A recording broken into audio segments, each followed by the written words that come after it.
All right, my name is Nicole Todd, and this is Education in Japan. Some basic features of education in Japan. They go for 6 years of elementary school, they go for 3 years of junior high, and then you'll notice that education stops being compulsory at that time after ninth grade. However, this graphic kind of misrepresents what really happens though, because you have to apply to high school, but they have over 96% enrollment in high school. Um, they have a lot of post-secondary education opportunities, just as we do in the United States. They have over 50% enrollment in college, and in the United States, we have about 41%, according to the National Center for Education Statistics. So there are some similarities in these aspects. In Japan, they go 5 days a week. So do we in the United States. But a huge difference is that they go from April to March, which means that they end up having about 203 days a year in lower secondary school. It's broken up into 3 semesters with some breaks. They have a month off of summer vacation. Huge difference between our system in that aspect. But I also found that the attendance is less of a problem in Japan in terms of enforcing attendance, because they kind of allow days for holidays. They don't stress it at the same level we might have to in the United States, just for the sheer fact that they have more days to kind of absolve the absences. Some other quick statistics that are kind of like huge when you search Japan for the first time in education. They have one of the world's best educated populations. They have 100% enrollment in compulsory grades. Seems like an obvious statement. They have zero illiteracy. In the United States, we have 99% literacy.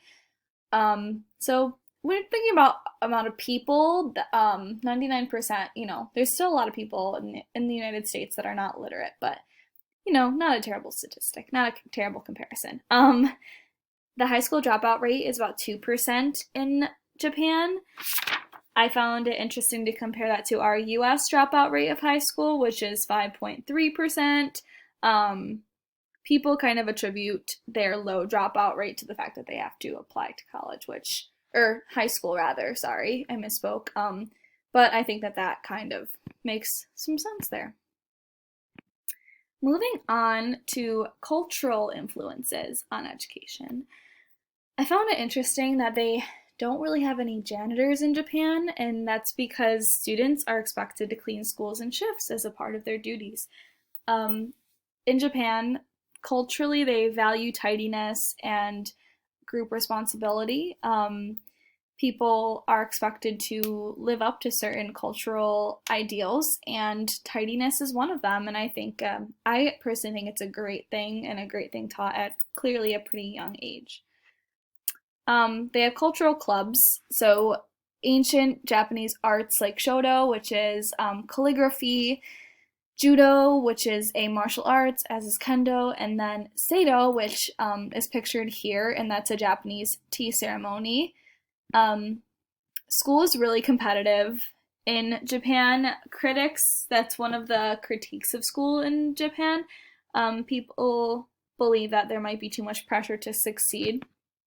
I think all of these ideas kind of attribute to this overarching cultural idea in Japan that individual value should be taught through observing group rules. In the United States, there's a huge focus on the individuality, and individual achievement. In Japan, the collective is more emphasized, and everyone should measure up to the same standards, whereas in the United States, we think of children having their own goals, their own set of standards. In Japan, it's really a collective responsibility to succeed, to achieve, to do well. All right, so I'm going to go through the historical evolution quickly, kind of how that's influenced how we got to where we are today in terms of schooling in Japan. Those are just some images that show what it was thought to be like, said to be like historically, and what It's kind of like now. And obviously, as you've seen in a couple visuals at this point, uniforms are mandatory in Japanese education. So from 701 to 1600, 701 is around the time they think schooling started. Children of noble samurai were taught Chinese writing basics and Buddhist principles, meaning nobody else was getting an education besides the most noble members of society and their children. If you go to the Edo period, however, it started in 1600, education becomes more widespread. They start to teach Confucian concepts and a study of Chinese classics, and then there becomes two types of schools.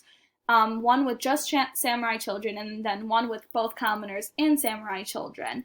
And the one with both started to stress these concepts of collective responsibility, morals, ethics, things of that nature. And then the Tokugawa and Meiji eras, high literacy rate was maintained in the Tokugawa period. I read that 40%, they had a 40% literacy rate, which is pretty high considering the other factors. The Meiji leaders wanted to live up to Western standards, which obviously came after Tokugawa. But a big thing amongst other countries, it was kind of known that in Japan they had brutally rigid curriculum.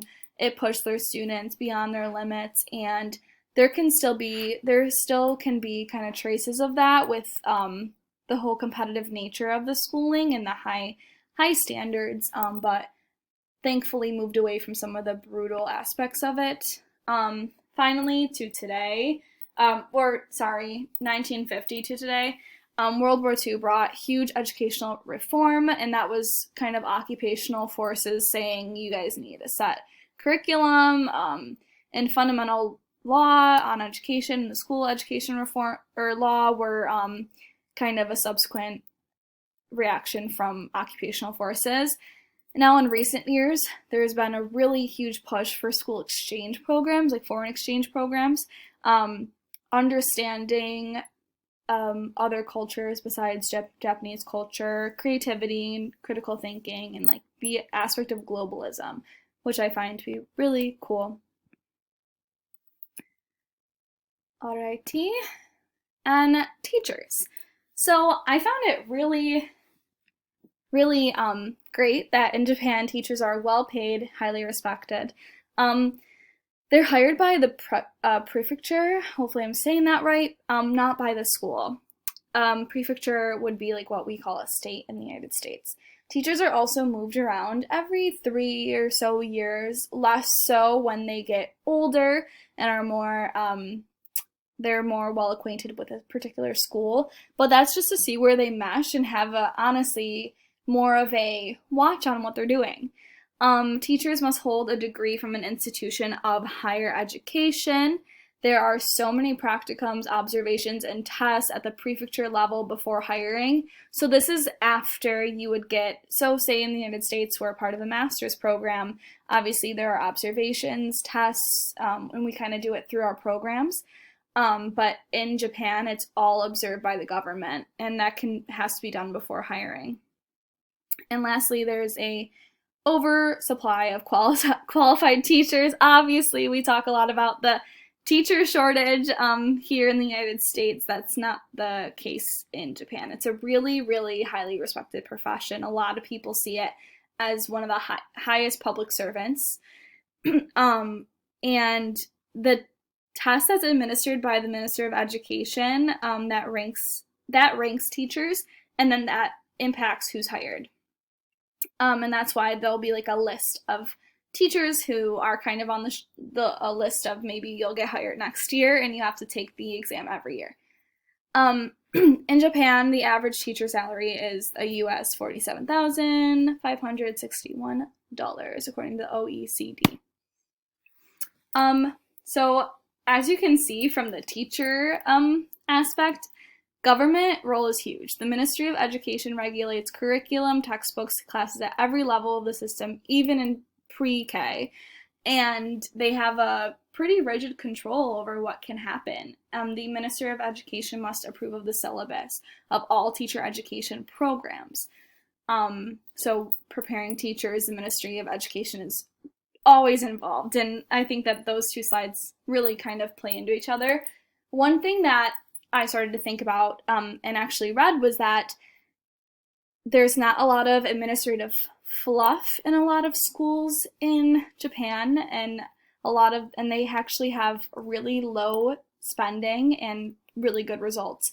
And in the United States, there's been a lot of talk about schools with high spending having low, kind of poor results, and some administrative fluff issues and things of that nature. And I just found it really interesting because it's kind of because the government in Japan is directly tied to everything that happens in terms of who's hired and who's fired and things of that nature. So I thought it was a cool case study in this idea, because it's a really highly contentious debate right now in the United States about unions and things of that nature, and seeing that Japan has kind of got it right in one sense, but maybe teachers don't have as much autonomy. I thought it was just really interesting and a really cool comparison.